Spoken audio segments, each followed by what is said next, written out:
Hi Mamshis! For today's video, magluluto ako ng sinigang na bangus. Ang gagamitin kong pansabaw dito ay yung hugas bigas para mas malasa ang ating sabaw. Nilagay ko na rin yung sibuyas, kamatis at konting asin.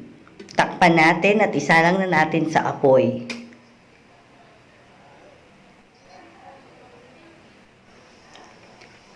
Kapag kulong-kulo na yung sabaw, haluin lang natin ng sandali at lagyan na natin ng pampaasim. Nasa atin kung sariwang sampalok o itong paborito nating sinigang na powder ang gamitin.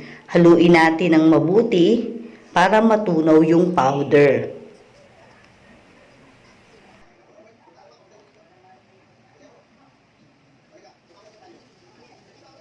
Pagkahalo natin, ilagay na natin yung bangus. Pinakuluan ko na ng bukod yung bangus kanina para matanggal na yung lansa at saka luto na siya. So papakuluan lang natin uli yung sabaw.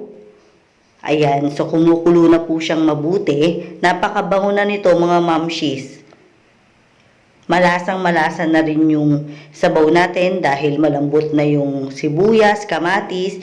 Pwede na nating ilagay ang ating kangkong. Ito lang naman yung gulay na gagamitin natin dito sa ating sinigang.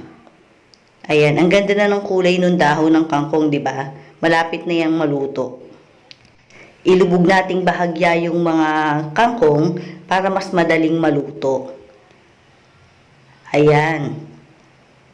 Luto na ang ating sinigang na bangus. Pwede na tayong maghain. Ayan, mag-plating na tayo mga mamshis kasi talagang gutom na ako.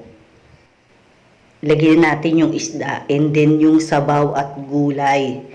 Ang bango mga mamshis, nakakagutom. I-try nyo na rin to mga mamshis. Kain tayo!